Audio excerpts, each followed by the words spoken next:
A resume today is no longer a summary of your work history. The biggest mistakes that I see usually are objectives. There's no need for an objective in a resume because your objective is to find a job. The other mistake that I often see is that the resume is focused too much on responsibilities and not enough on results. Let's go! Welcome to the Brand New You Show, the podcast dedicated to helping you build your personal brand. We meet here each week to learn how building your brand can help you grow your influence, amplify your online reputation, and ultimately impact your career. I'm your host, Ryan Roten, and today we're going to talk all about resumes and essays. Yep, that's right. Two critical documents in today's day and age, both intended to help you properly command and communicate your value. I can hear you already, but wait a minute, Ryan. The resume is dead. I admit, I've heard this sentiment echoed for quite some time now. In fact, sometimes all it takes is to say the word resume, and people will immediately start telling you about their version of the resume obituary. Wanting to finally put an answer to this question once and for all, I asked today's guest what she thinks when she hears someone say the resume is dead. I disagree. I think that when there's over 250 average applications being submitted for a position and no longer you have necessarily a person reviewing it, sometimes you have a computer software system, which is... That's Wendi Weiner. Wendi is the founder of WritingGuru.net. The Writing Guru is a top-ranked global writing service that specializes in creating executive resumes that transcend the competition and your career. Wendi has over 15 years of experience in resume writing, essay writing, and professional editing. She's also a Credentialed Career Manager and is one of only 43 nationally certified resume writers. 43! While that's impressive in and of its own right, I found Wendi's journey to this point to be equally impressive.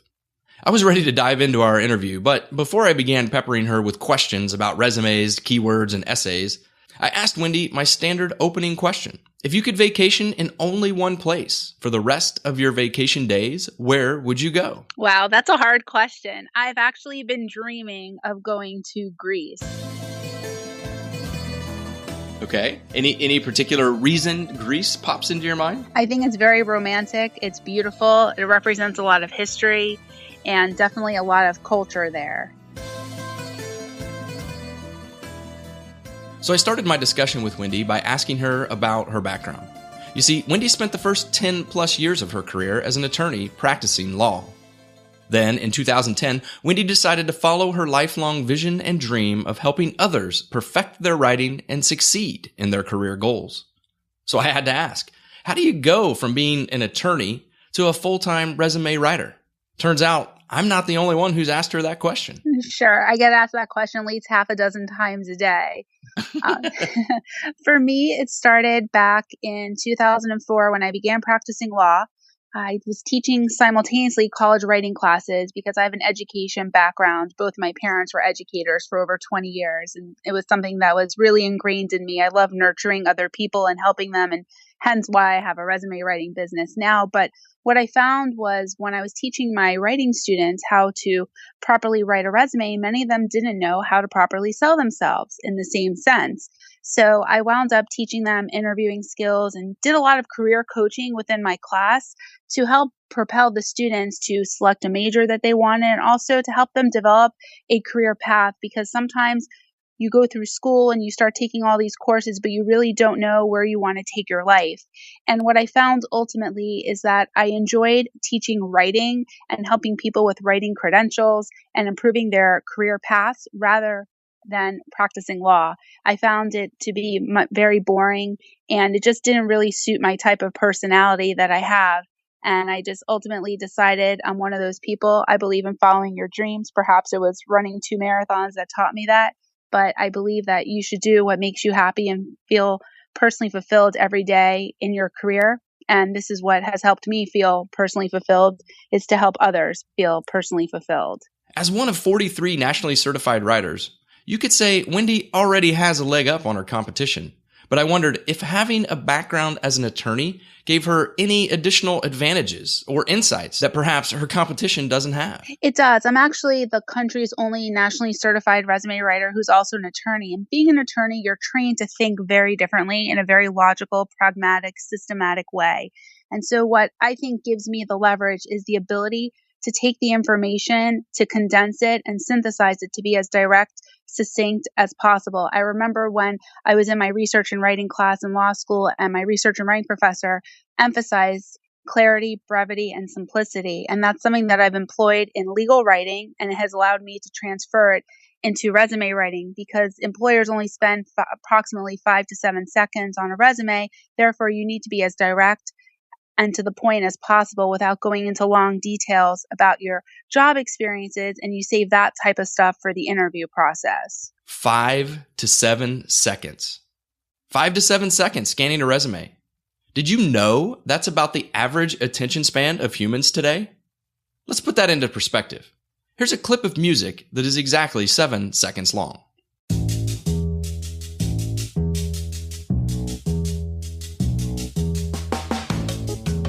That's it. That's all the attention you get. The person who just reviewed your resume is now moving on to the next one. And believe it or not, goldfish have a longer attention span at roughly 9 seconds.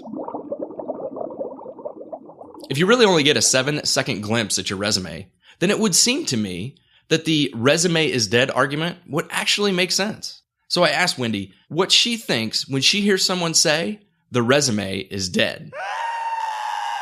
I disagree. I think that when there's over 250 average applications being submitted for a position and no longer you have necessarily a person reviewing it, sometimes you have a computer software system, which is known as an applicant tracking system, that actually winds up giving you much more of a difficult time and a hurdle to have to jump to get into the interview. So really and truly, the resume is it's not that it's dead. It's that it has now become a different trend. The way that I write a resume now is totally different than how I crafted my own resume as a lawyer for 10 years. Your resume not only has to capture the share of eyeballs quickly, but it also must get you past this challenging hurdle in the form of a software application called the Applicant Tracking System. With this in mind, I wondered if Wendi's definition of resumes had changed over her 15 years of experience. So I asked her to define a resume for me. Sure. A resume today is no longer a summary of your work history. I define it as a strategic marketing document that must properly command and communicate your value.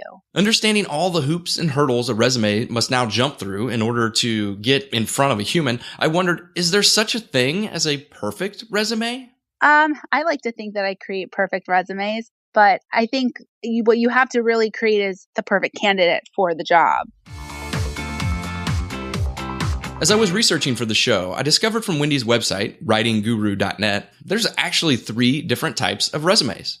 There's a chronological resume, a functional resume, and a hybrid resume. I asked Wendi to explain the chronological resume for me. A chronological resume just simply goes through the work history. It may have a professional summary and a core skills section, but it won't have, let's say, a career highlights section or a skills section per se that goes into great detail about the specific types of skill sets that a job candidate or a job seeker would have. So the chronological resume documents your work history in, not surprisingly, chronological order. This is what most of us, I think, put together, or at least we attempt to. Now, I'm wondering how a functional or a hybrid resume differs, and when would you use one or the other versus a chronological resume?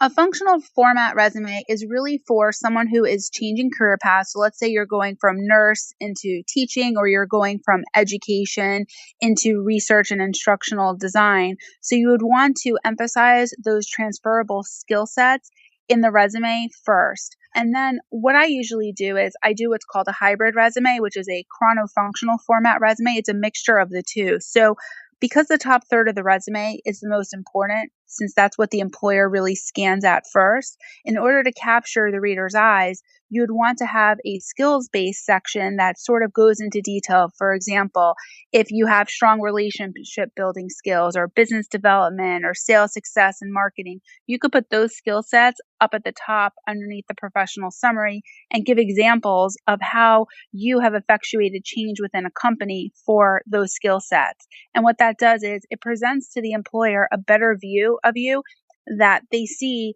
that you have those skills before they get to your chronological work history, so that if they were to see someone who was in education for 20 years, they realize that you've done instructional leadership, you've done curriculum development long before they get to the chronological work history.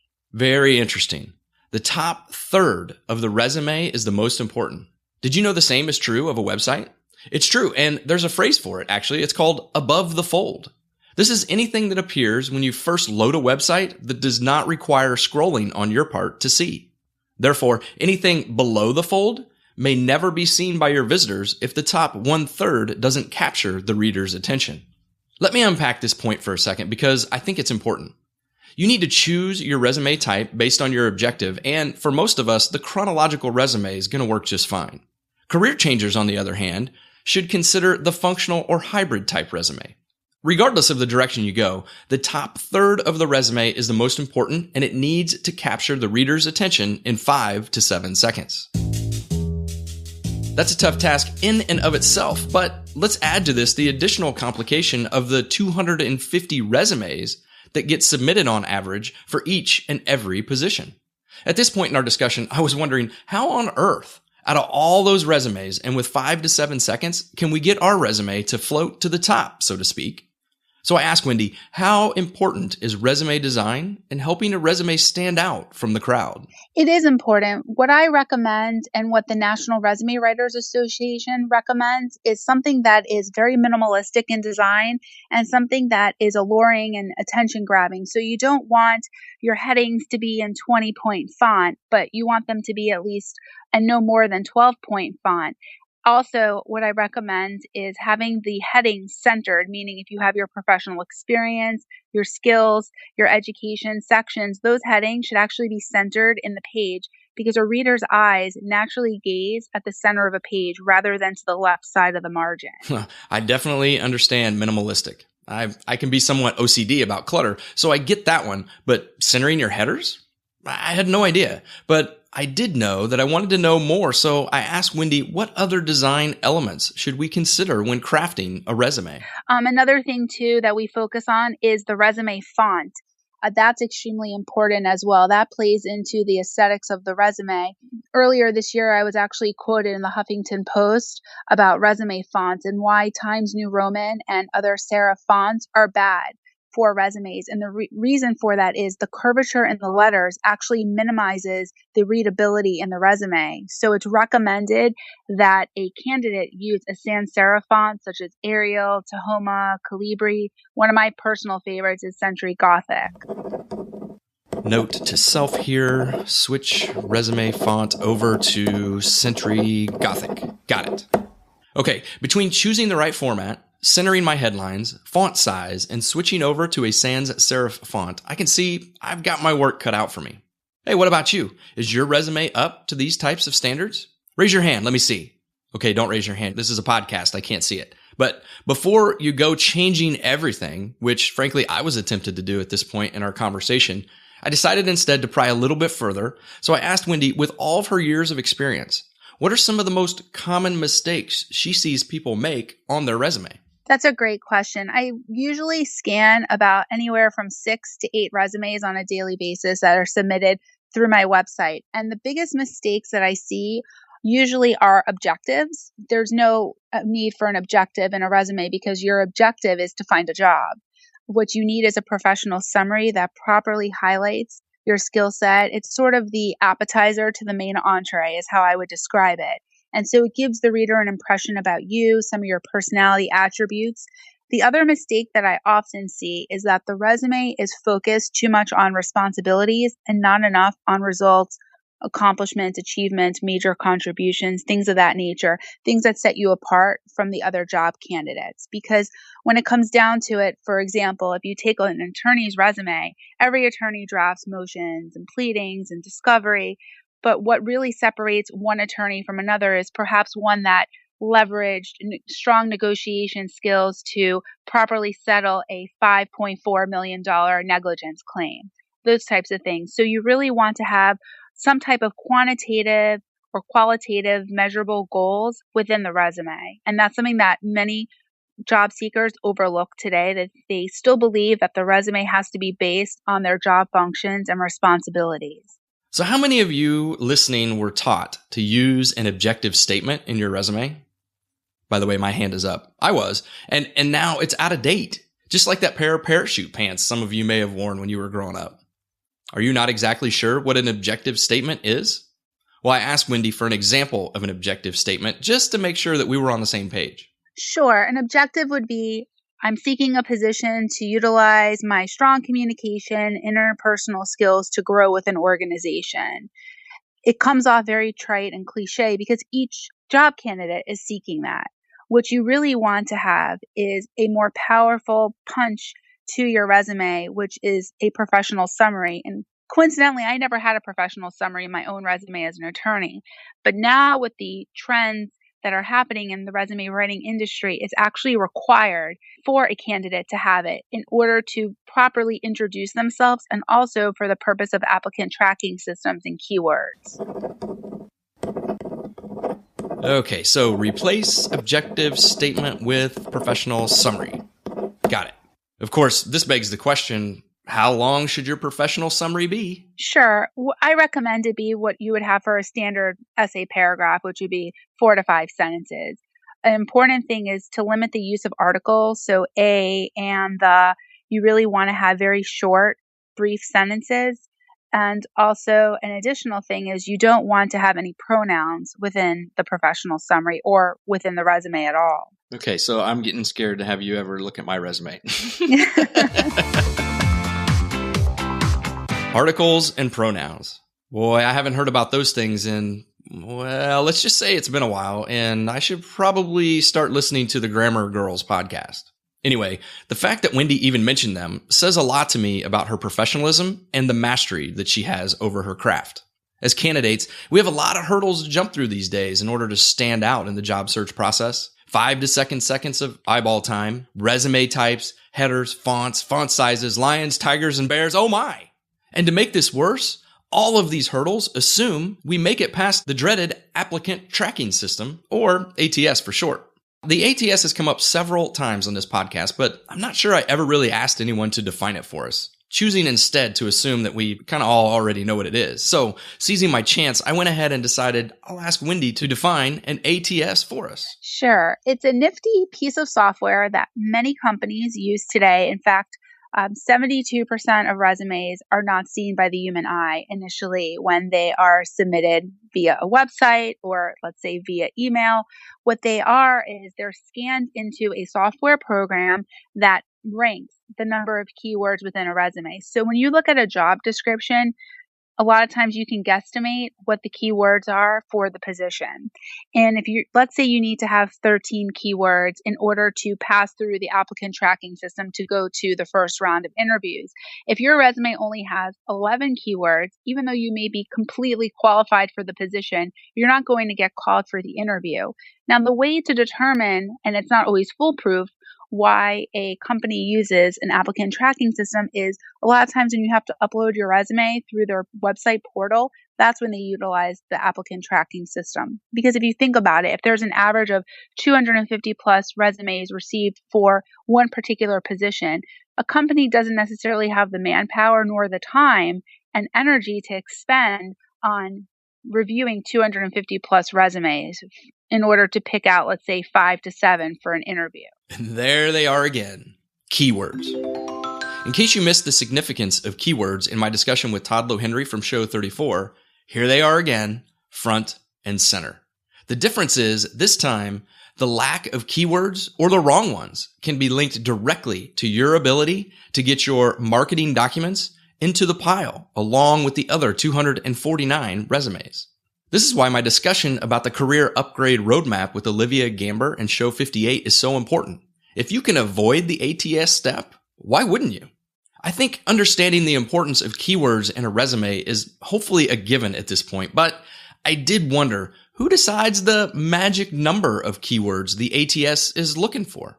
Yes, it's keyed in by the company. Now, it's not necessarily a finite number. It can actually also have a range. So let's say the company has a maximum keyword matching of 13 keywords, but you need to have at least 8 to 13 to match in order to move on to the stage for the interview process. That would be more susceptible to the applicant tracking system. So keywords are important. There is no doubt about that. And the number or range of keywords you need in your resume is defined by the company. But how do we as job candidates determine which keywords to use in the first place? That actually goes to part of my process, which is I make sure, and I always tell this to the clients, that the resume has to be a branding document. So you want your job search to be narrowly tailored. For example, if you are a sales and marketing executive, I would say 60% of my clients, up to 70% of my clients are sales and marketing executives. So if you're a sales and marketing executive and you work in the sporting goods industry,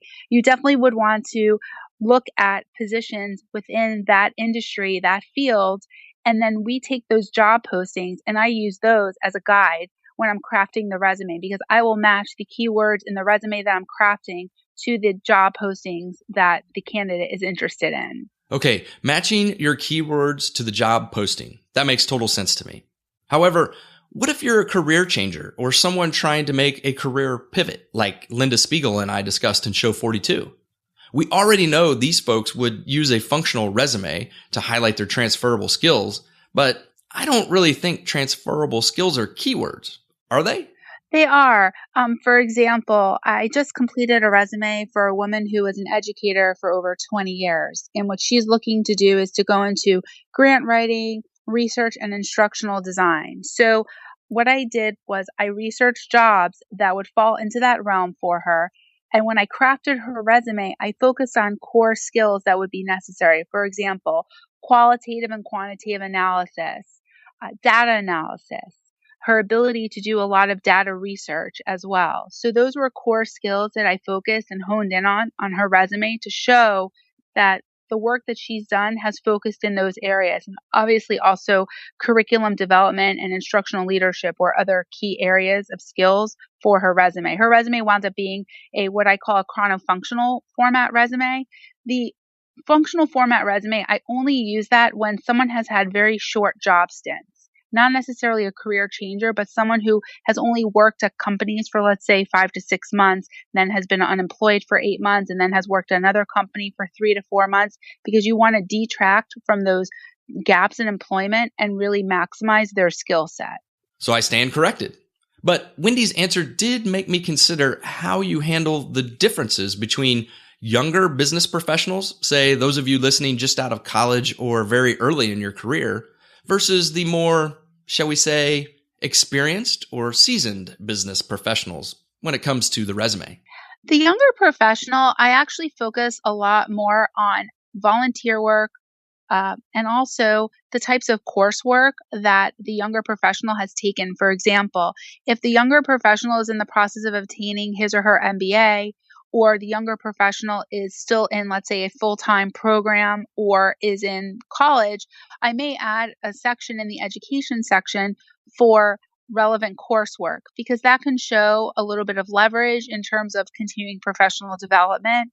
I also look into different types of skill sets that the younger professional may have that they're trying to grow themselves in the leadership capacity. So perhaps they're very involved in the community.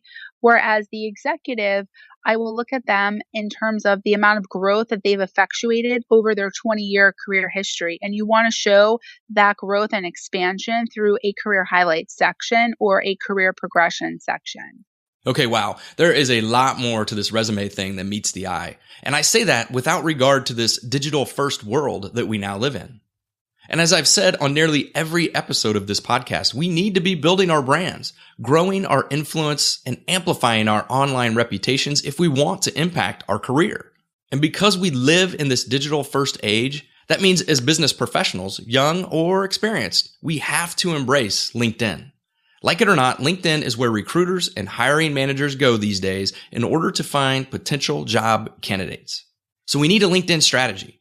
And unfortunately, for many people, maybe even some of you listening today, our strategy has consisted of just copying and pasting our resumes into LinkedIn. So I asked Wendi, is this really a good strategy? It's not. And actually, I recently published an article on LinkedIn about that. And the reason for that is the amount of self-plagiarism is so prevalent in the LinkedIn world. I mean, I've seen resume writers copy other resume writers' LinkedIn profiles for some of their keywords and targeted markets. I've seen sales and marketing professionals copy other sales and marketing professionals' LinkedIn profiles. And who's to say that if we were both in the sales and marketing realm and we're both currently looking for a job and you like my LinkedIn profile and you decide to take my summary, copy and paste it into your resume, and hypothetically I use that same summary for my own resume and we both apply for the same job, the question is left, who plagiarized who? The employer doesn't know who actually had the summary first. Plagiarism? I still can't believe people actually do that. I would never have thought of that. Well, and you kind of have to put it into perspective, Ryan, because think about it. Your resume only gets distributed to a hand select number of people, but your LinkedIn profile is viewable by 400 million users on there. I guess some people must just look at the size of LinkedIn and automatically assume that the odds are stacked against them. And they think, hey, I'll just copy somebody else's profile because that's going to increase my chances of being found during a search.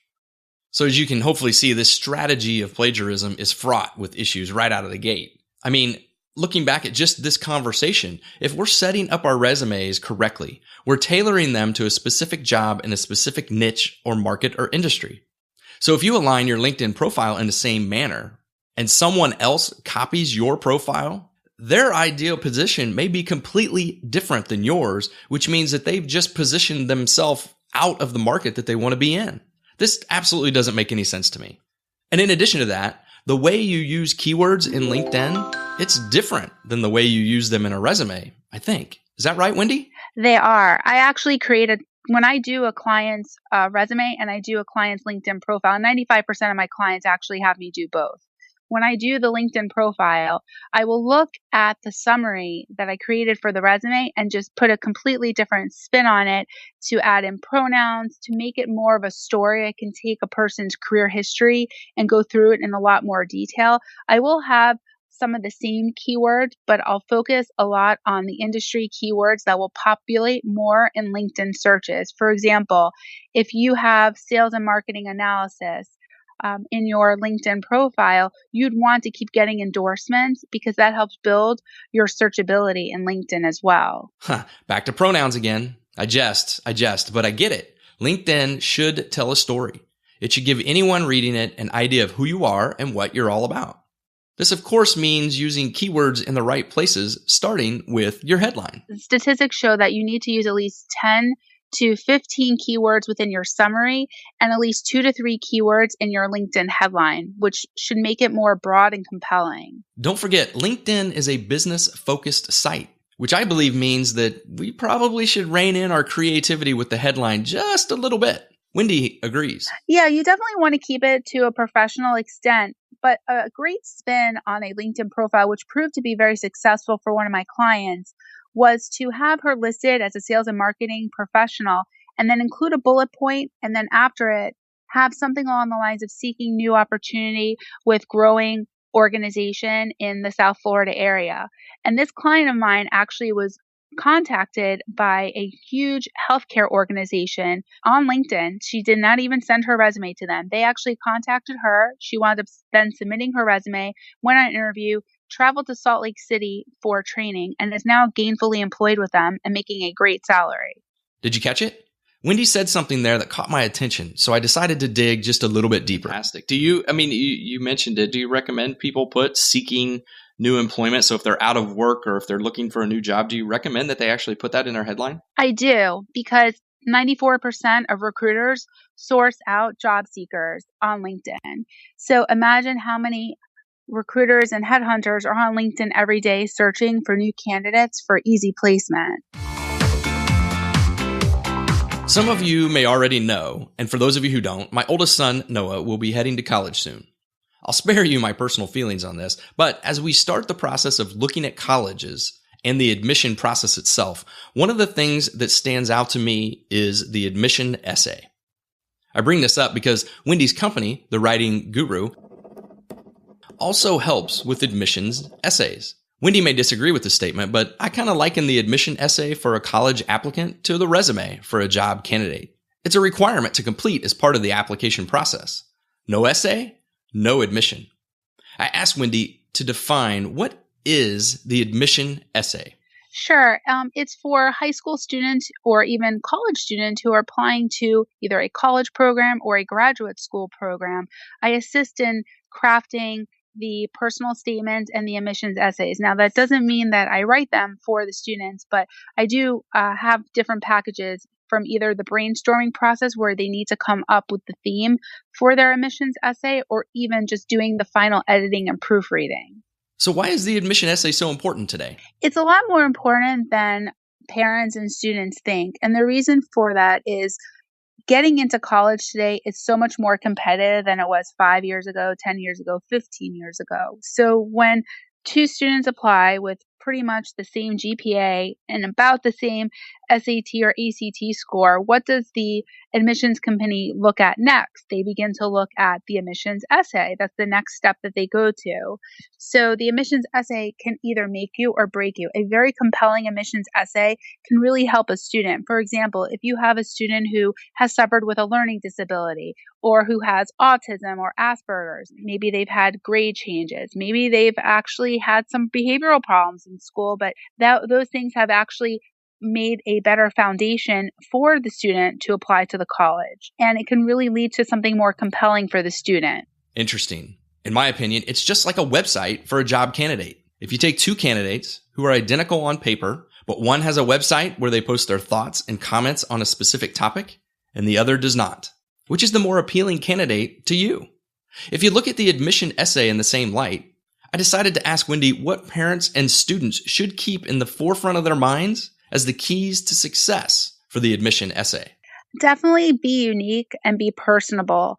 You want to open up to the admissions committee. You want to show facets of your personality that can't necessarily be seen from just your GPA, your ACT or SAT or ACT scores. So you definitely want to be more dynamic.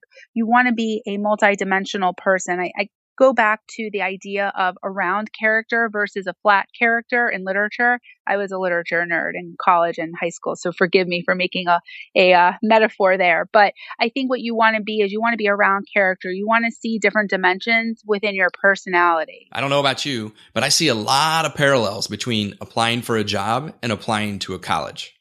As Wendi was telling us about the importance of the essay, I immediately saw another parallel with LinkedIn, so I asked her about it. Do colleges also look at, say, social media profiles? So, for example, a LinkedIn profile, and could you take the admission essay and use that as your summary if you're a high school student trying to get accepted to a college? I actually wouldn't recommend using it for the summary, but I would recommend to every high school student now, today, since we are living in a very advanced digital age, to have a LinkedIn profile that is professional in nature, that does discuss some of the extracurricular activities and serves as an introduction to who you are. But I wouldn't use it for promoting your essay because of the ability of self-plagiarism again. In this digital age, we need to give our children every advantage. This means they should have a LinkedIn profile. And okay, I hear there's some of you right now who are thinking, a LinkedIn profile, that's crazy, Ryan. They don't have anything to put on it. I wondered this exact same thing as well. So I asked Wendi. Okay, so if they're in, say, sports or extracurricular activities such as clubs, I'm thinking like the robotics club, maybe they're a leader in that club, you would recommend those are the types of things that they would put on a LinkedIn profile. Yes. And I would also recommend cleaning up the Facebook and the Twitter and Snapchat and Instagram and making sure that it's private and that at least your main photo is something professional-like in nature. Okay. Those are some great tips. I'm sure there's a lot of folks who are listening in who have children that are either at that age or getting close to being at that age where this is going to become something that will be a big focus for them, whether they realize it or not, in the next few years. Right. I agree. I mean, when I graduated high school many, many moons ago, over 20 years ago. For me, we didn't have cell phones. We didn't have social media, and social media has really changed a lot of things. And now employers have the ability and colleges have the ability to Google the students' names. And, one bad thing that they find out about the student can disqualify them from getting admitted to the college or graduate school of their dreams. One bad thing discovered online can keep your child from getting into the school of their dreams. One bad thing. You know where I stand on this issue. As business professionals, we need to be purposefully building our brands online. And in this digital first age, this also means that your children need to start building their brands as well. Of course, not to the same extent as you and I, but to the extent that they are aware of what they post online stays there forever, which means that someday, in some unexpected way, something they post could come back and haunt them. Maybe even keep them out of a specific college. We've covered a lot of ground at this point in our discussion, both for business professional and for the coming generation of business professionals. I think you'll agree that getting into anything, a job or a university, is much more difficult today than it ever has been. We need every advantage we can get, from networking with the right people, as David Fisher from Show 43 would tell us, to drafting the perfect resume. To do this, sometimes we do need help. And while it may seem obvious at this point, I decided to go ahead and ask Wendi, why should someone hire a professional resume writer? Here's what she had to say. I get asked that question a lot as well. I think it comes to the point when you're searching for a job and you're not getting any bites at your resume, meaning you're sending out resume after resume and no one's calling you for an interview. The other thing to consider is that it's very difficult at times to quantify everything that you've done and to write about yourself. It's a lot easier to have someone write it for you. There's an old adage that goes, a lawyer who is his own client has a fool for a client. So I always recommend that if you're a lawyer and you're going to sue someone, you don't represent yourself. You have someone else do it for you who is more of an expert. And it's the same thing with a resume writer, is that a trained resume writer who's very involved and published in the industry is going to know about the recent trends, is going to know about the structure of the resume, how it should be properly formed, framed, organized, all of those things. And sometimes putting it into the hands of the expert or the professional is much better. And the other simple analogy I can give is you wouldn't hire a general physician to operate on you for cardiac problems. You'd want a board certified cardiologist to do that. Great analogy. And interestingly enough, Mark Miller from Show 49 gave the same advice about writing your LinkedIn profile. Have somebody else do it for you. You're just too close to it. For me, the reasons to hire a resume writer make sense. But sticking with Wendi's analogy, before I'd hire a cardiologist, I'll ask around a little bit and do some research on the different individuals before signing that check. And while our options for medical care may actually limit the amount of research we can do, the options for resume writers seem endless. So I asked Wendi, what should we look for when considering hiring a resume writer?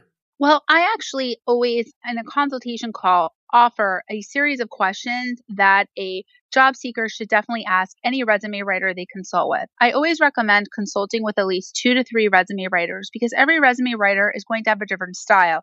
And you want to make sure that you develop a strong personal rapport with the resume writer. The other thing, too, to ask is credentials. Credentials really matter. There's many different certifications out there. I definitely recommend hiring a nationally certified resume writer because there's a very small number of them, and we are truly the best in the industry. It's a very rigorous program. There are some other advanced certifications out there, but those organizations are not through the National Resume Writers Association, and that is the one that really governs the resume writing industry. Another thing to ask is about publications, involvement, leadership in the industry, because then you could really tell how involved the resume writer is in also improving his or her own writing skills. The National Resume Writers Association has an annual conference every year. There's always professional development and training seminars. So you want someone who's very active in the industry and who also has a blog, who actively posts, who's very active in social media. And definitely you want to ask about involvement in terms of how long the person's been writing. And the final question I think is very important is the resume writer the sole writer of your resume, or do they offer a team of writers? Sometimes the team of writers can be great because it means a shorter turnaround time. But the caveat to that is that you may wind up having a junior level writer writing your resume who's not nationally certified. So now you know. There's a lot that goes into writing a resume. So if you're interested in learning more about Wendi or the services offered by the Writing Guru, here's how you can get in touch with Wendi. Definitely connect with me on LinkedIn. If you search for Wendi Weiner or the Writing Guru, you'll find my page on LinkedIn. You can also go to my website, which is www.writingguru.net. And you can also find me through the National Resume Writers Association. I also believe that folks listening to this can book a free 30-minute consultation with you, correct? Yes, they can. And they can also upload their resume for the free consultation. As with all of my guests, I asked Wendi if there was anything else she would like to share with us as we close out today's show. I think that if you are looking for a new job in 2016, I definitely recommend considering the consultation with either me or another resume writer out there to really get your resume in shape because of the way the job market is now and the competition, as well as consider having your LinkedIn profile professionally written. There are still professionals out there who do not utilize LinkedIn. 5 years ago, it may not have been as important, but today it is the number one job search engine to use. Companies are posting jobs on LinkedIn and no longer posting jobs on Indeed, Monster, or Career Builder. So definitely get your LinkedIn profile in tip-top shape, make it optimized and marketable for you. Holy cow. I don't know about you, but I've got some work to do on my resume. Thank you, Wendi, for being a guest on the show today and sharing your resume writing tips with us. I think it's safe to say that you've given us all some homework to do. For you listening in today, a heartfelt thank you goes out to you as well. I greatly appreciate you pointing the dial of your phone each and every week to the show. If you enjoy the show, I would also greatly appreciate if you headed on over to your favorite podcatcher and left a rating and review. Both help raise the visibility of the show, which means that we can get the words of our guests out in front of a broader audience each and every week. And speaking of the show, you may have noticed that I changed things up a bit this week, so I'm interested in your feedback. Let me know your thoughts either on Twitter using the hashtag BNYChat, that's BNYChat, all together, or head on over to Facebook at facebook.com/brandnewyou-podcast. And of course, you can always email me directly at rlroten@gmail.com. That wraps us up for today. The show notes can all be found on the website at ryanroten.com/Wendi Weiner. Until next week, I've been Ryan, and I'm out.